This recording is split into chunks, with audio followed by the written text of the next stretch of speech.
sobre a oração. Então falei no vídeo anterior aí que democracia é governo de Satanás, teocracia é governo de Deus. Você está, quando ouve a voz do Espírito Santo, você está vivendo a teocracia. Quando a gente faz o que quer, faz a vontade que a gente chama, né, a nossa carne, né? A Bíblia fala que a nossa carne luta, né, contra o Espírito. Então, ou seja, o governo democrático, que é a nossa carne, os que estão na carne não podem agradar a Deus. Não está escrito isso em Romanos? Os que vivem na carne não podem agradar a Deus. O que é carne? Isso foi usado agora. Carne é você estar dando vazão para o governo de Satanás. Então a minha carne, né, as minhas vontades humanas caídas, quando atendo elas, eu estou fazendo a vontade de Satanás. Então os que estão na carne, ou seja, os que vivem sob a democracia, não podem agradar a Deus. Agora, sabendo disso, se você quiser mais, procura saber o outro vídeo que eu acabo de gravar, que você vai ter o entendimento de democracia e teocracia. Tem muito mais coisa. Mas enfim, agora a oração. O povo de Israel está preso lá no Egito. O que é isso? O governo de Satanás. Faraó é o governo de Satanás, que é a democracia. A democracia, então, abre porta para a sociologia, para comunismo, para todas essas coisas. São outros demônios que vão vir, porque a democracia é uma coisa satânica. É um governo instituído de Satanás. Satanás criou a democracia. Bom, então o povo está preso lá no Egito. Agora eles vão lá e Deus vai tirar eles do comunismo, do espírito democrático. E vai para onde? Para uma terra que emana leite e mel. Quem é que governa essa terra? Deus. E aí o que acontece? Eu vou ter esse governo. Só que quando Moisés chega diante do Mar Vermelho, o governo democrático, ele luta mesmo, ele quer escravo. A democracia é uma ilusão, ela escraviza. A democracia deixa você escravo de um sistema e que faz você comer o pão que o diabo amassou, o pão que o ditado diz, né? Então a democracia é um sistema escravizador. E você não pode pedir para Deus abençoar a democracia, porque a democracia não veio dele. É como se você pedisse para Deus abençoar o diabo, Satanás. Então agora o que ele vai fazer? Eles chegam diante do Mar Vermelho, eu estive lá, né? Ele é vermelho porque o sol da tarde deixa o mar vermelho lá devido aos minérios que tem, fica aquela cor avermelhada. E aí eles estão presos. E Moisés vai fazer o quê? Vai orar. O povo está pressionando, aquela confusão toda, e por que a gente saiu de lá? A democracia era melhor, se a gente tivesse na democracia a gente comia, bebia, a gente estava preso, mas estava bom. E Moisés foi orar. E o que acontece? É a vez que eu vejo Deus assim, Deus tapa os ouvidos, fala assim, pelo amor de mim, para de orar, Moisés. Ele vai reclamar com Moisés, por que você está clamando a mim? Ou seja, a oração que ele estava fazendo não estava funcionando.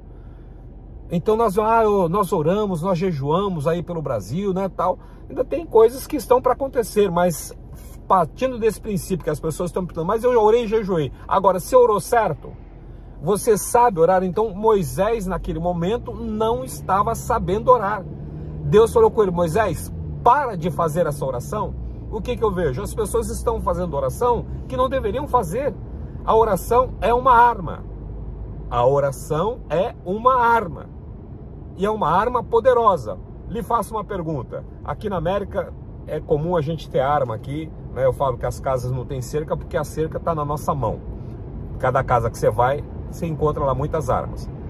Agora, o que ele faz? Se eu te desse uma arma hoje, vamos imaginar uma R15. Se eu jogar essa arma na sua mão e falar assim, olha, vamos para a luta. E eu preciso de você nessa luta. Aí o que você vai fazer? Você vai saber manusear aquela arma? Você vai saber usar ela e acertar o alvo? Possivelmente, não sei qual é o teu conhecimento nessa área, mas você vai dizer, não sei nada, aquela arma não vai... Mas ela é super potente, mas está parada. É assim que está acontecendo com a oração dos evangélicos.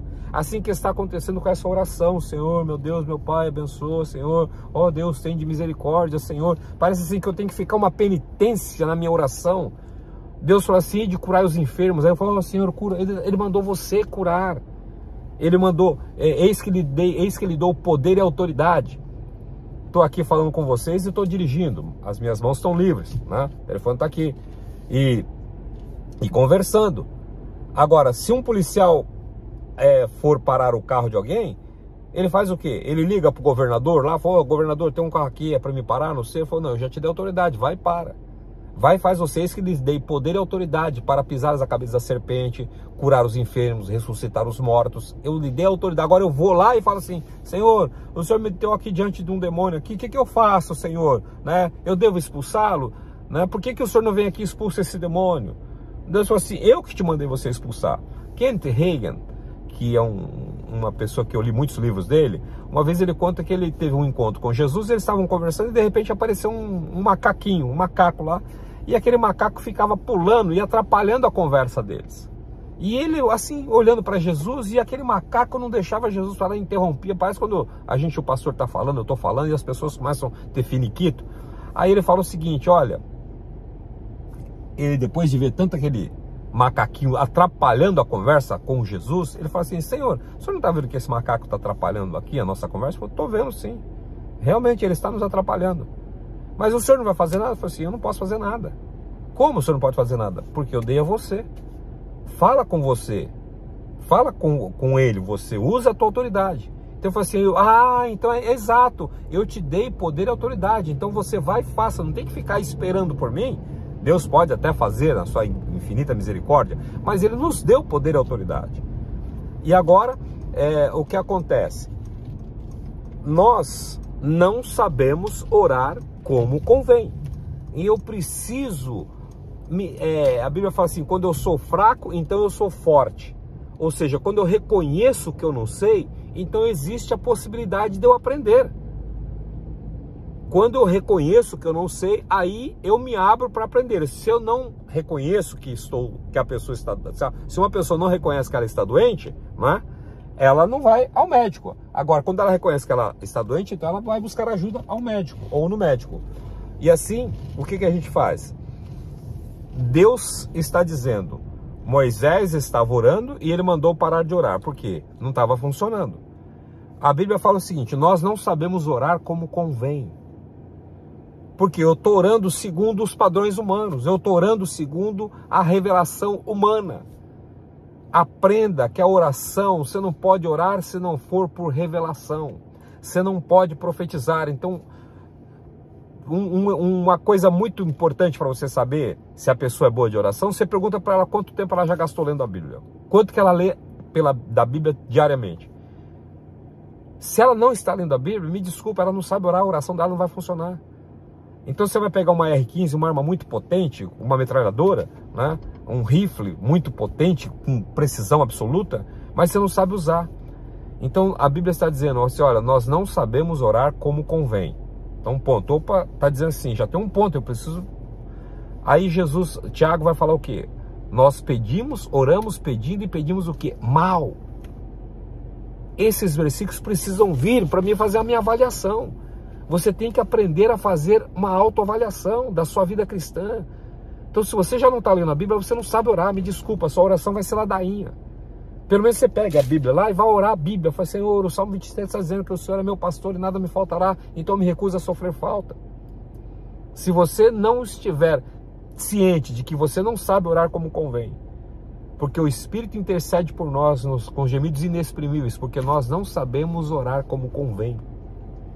E aí Jesus, fazendo as orações dele de manhã, tipo, Jesus começava a orar, era 4 e 5 da manhã. É um horário muito importante para o judeu. Era esse horário. E os discípulos um dia eles também oravam, como eu e você oramos. Aí os discípulos começaram a prestar atenção na maneira como Jesus orava. E está lá em Lucas, quando eles viram Jesus orando, o que eles falaram? Senhor, ensina-nos a orar.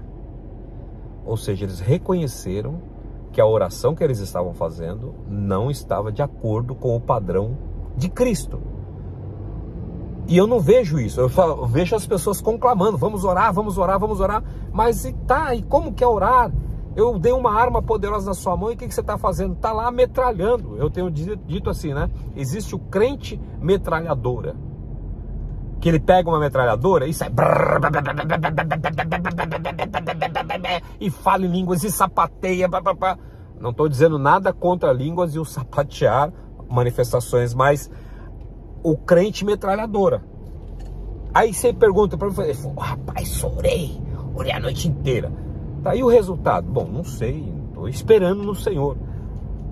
E aí por quê? Ele não sabe manusear. Eu não sei orar como convém. Não é eu que estou falando, a Bíblia está dizendo, ou seja, eu preciso aprender a orar como convém. Eu preciso aprender a pedir não para os meus próprios eleitos, não por causa do medo, não por causa de Satanás, não por causa disso. Eu tenho que orar, né? Ou seja, profetizar, falar de acordo com aquilo que a Bíblia está dizendo. E aí existe o crente sniper. E o crente metralhador é aquele que gosta assim, sabe, de orar nas praças, né? Jesus fala isso lá. Fica orando nas praças, fica orando nos lugares, né? E chama atenção. O crente metralhadora gosta disso, de chamar atenção, de saber que, ó, tá vendo, eu orei, né? E tal, eu orei mesmo, e mandei fogo. Aí o que acontece? Qual é o resultado? Jesus andando por Samaria, os discípulos falaram assim, Senhor, o Senhor quer que a gente ore para cair fogo do céu e matar todos esses samaritanos?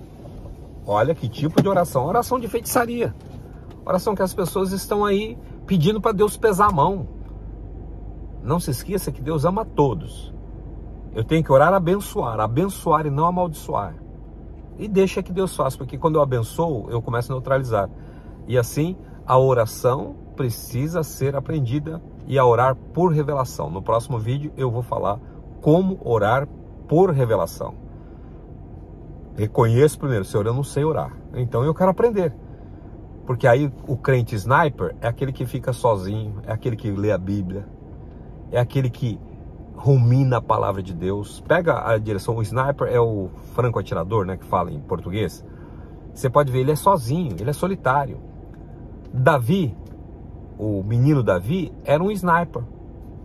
Era um franco atirador, porque ele pegou uma pedrinha e conseguiu acertar precisamente na testa do adversário. Ali ele teve sucesso, porque ele era um sniper. Agora, o que sniper é? É aquele que fica sozinho com Deus, horas e horas.